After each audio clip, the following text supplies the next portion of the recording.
જમ્મુ કાશ્મીરમાં શ્રદ્ધાળુઓ પર થયેલા હુમલાને લઈને રાજ્યભરમાં વિરોધ યથાવત। જમ્મુ કાશ્મીરમાં આતંકીઓની નાપાક હરકતને લઈને દેશભરમાં આક્રોશ આસમાને છે।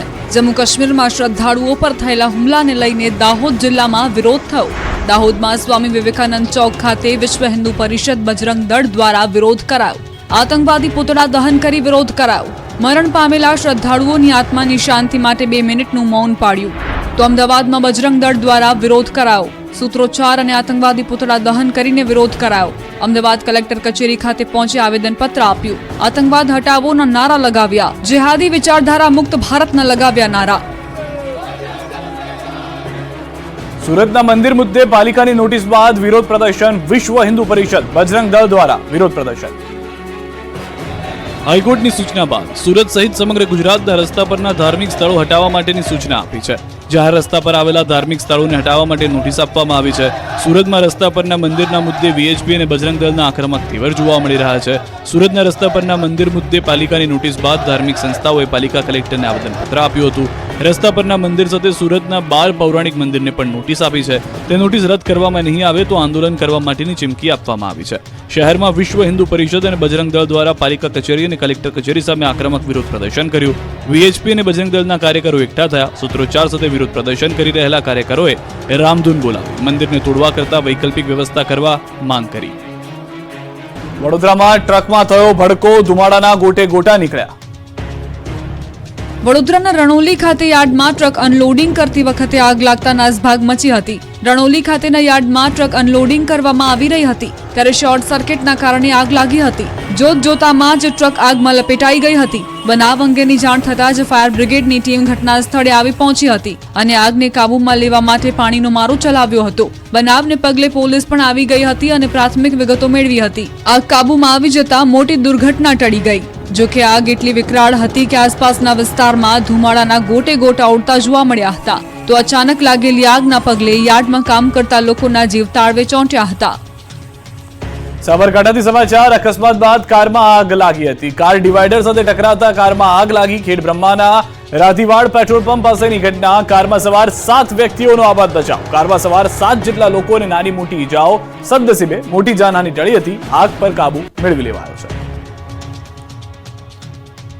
સુરેન્દ્રનગર લખતર તાલુકાના ઓળખ ગામની સીમમાં આવેલ વીડ વિસ્તારમાં અચાનક આગ લાગતા દોડધામ મચી ગઈ। વીડ વિસ્તારમાં આગ લાગતા ઘાસ, ચરિયાણ સહિતનો જથ્થો બળીને ખાખ થઈ જતા મોટા પાયે નુકસાની। આગ લાગવાનું કારણ હાલ અકબંધ, કોઈ જાનહાની નથી થઈ। અંકલેશ્વર નજીક નેશનલ હાઈવે પર 3 વાહનો વચ્ચે અકસ્માત। આગળ ચાલતા ટ્રેલર પાછળ ટ્રક અને કાર ભટકાતા અકસ્માત સર્જાયો। ટ્રક ચાલકને રેસ્ક્યુ કરી બહાર કઢાયો। બીજા 2 જણને ઈજા પહોંચતા 108માં સારવાર અર્થે હોસ્પિટલ ખાતે ખસેડવામાં આવ્યો। હાઈવે પર થોડા સમય માટે ટ્રાફિક જામની સમસ્યા પણ જોવા મળી। સાસણગીરમાં સિંહ સિંહણ વચ્ચે જબરી લડાઈ થઈ હતી। સાસણગીર સફારીમાં 2 સિંહ વચ્ચે વોર થયું હતું। અચાનક 2 સિંહો સામસામે આવી ગયા હતા અને બંને વચ્ચે જબરી ફાઇટ શરૂ થઈ ગઈ હતી। ઘાટ જંગલ સિંહોની ગર્જનાથી ગુંજી ઉઠ્યું હતું। એવામાં જ ટુરિસ્ટ દ્વારા આ દ્રશ્ય કેમેરામાં કેદ કરવામાં આવ્યા। આ બંને સિંહોએ થોડીવાર એકબીજા પર ભારે પડતા જોવા મળ્યા હતા।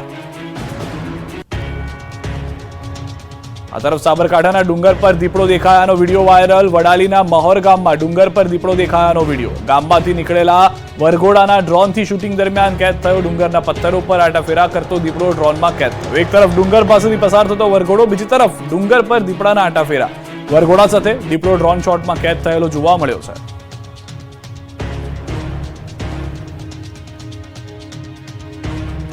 મોરબીથી સમાચાર। સ્ટન્ટ કરતા બાઇક ચાલકનો video viral. Wankaner national highway પરનો વિડીયો હોવાની શક્યતા। ફૂલ સ્પીડમાં હાઈવે પર સૂતા બાઇક ચલાવતા યુવકનો વિડીયો વાયરલ। પોતાનો અને અન્યના જીવ જોખમમાં મૂકીને ચલાવી રહ્યા છે બાઇક।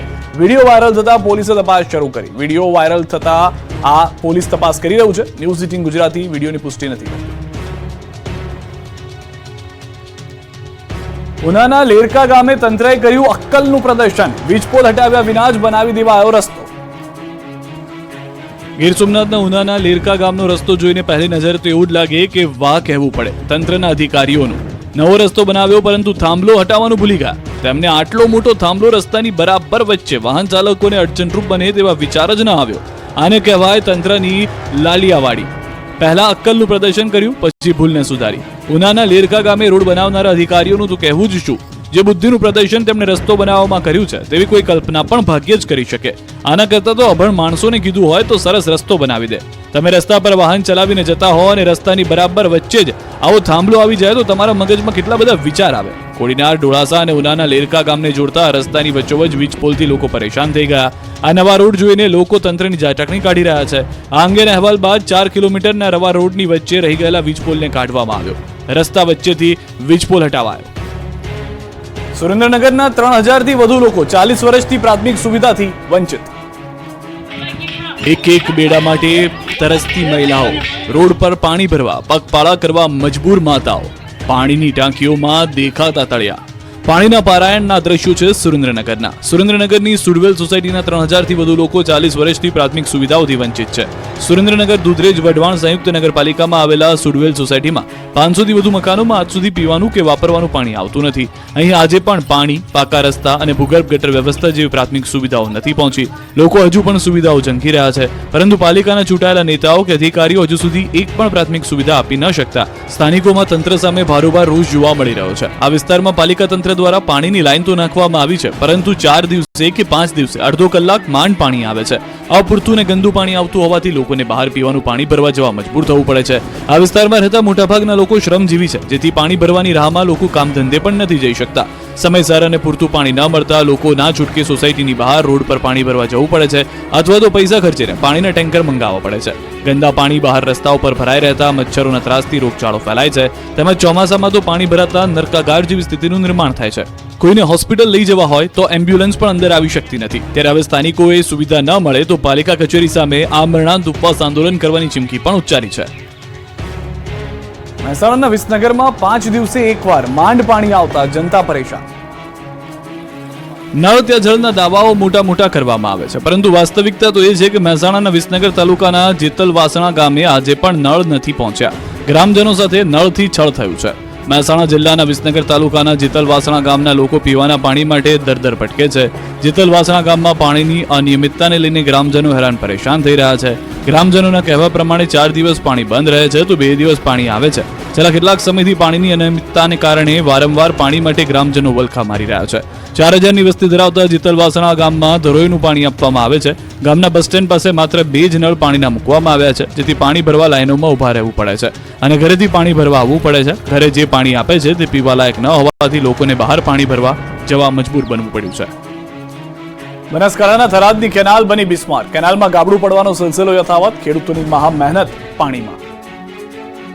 ગુજરાતની જીવાદોરી સમાન નર્મદાનું પાણી કેનાલ મારફતે રાજ્યના અનેક ભાગોમાં પહોંચાડવામાં આવી રહ્યું છે, પરંતુ એ જ કેનાલ ભ્રષ્ટાચારી અને બેદરકારીનો જાગતો પુરાવો બની ગઈ હોય તેવું લાગી રહ્યું છે. બનાસકાંઠાના થરાદમાં પસાર થતી નર્મદાની કેનાલમાં મસમોટા ગાબડા પડી રહ્યા છે. ભાપી નજીક જ મુખ્ય કેનાલમાં પોલાણ સર્જાતા કેનાલ ડેમેજ થઈ ગઈ છે. મુખ્ય કેનાલમાં ગાબડા પડતા આજુબાજુના ખેડૂતોની મહેનત પર પાણી ફરી વળ્યું છે. આ કેનાલમાં વધુ પાણી છોડવામાં આવે તો પાણી ખેડૂતોને ખેતરો પહોંચવાને બદલે કેનાલના પોલાણથી ખેતરોનું ધોવાણ થઈ શકે છે. એટલું જ નહીં, એક સ્થાનિક તો ત્યાં સુધી કહી રહ્યા છે કે આ એક નહીં, આવી રીતે વારંવાર ગાબડા પડતા રહે છે. ત્યારે રિપેરિંગ માટે નર્મદા વિભાગમાં આવે તો રેતી ઠાલવીને જતા રહે છે, એટલે ફરી એ જ હાલત સર્જાય છે. એક તરફ ચોમાસાની ધમાકેદાર શરૂઆત થઈ ગઈ છે, બીજી તરફ હજુ પણ વહીવટીતંત્ર નિંદ્રાધીન હોય તેવું લાગી રહ્યું છે. ઠેર ઠેર મસમોટા ગાબડા હવે ક્યારે ભરાય તે જોવું રહ્યું, નહીં તો ખેડૂતોની આવકમાં જરૂર ગાબડા પડશે તે નક્કી છે.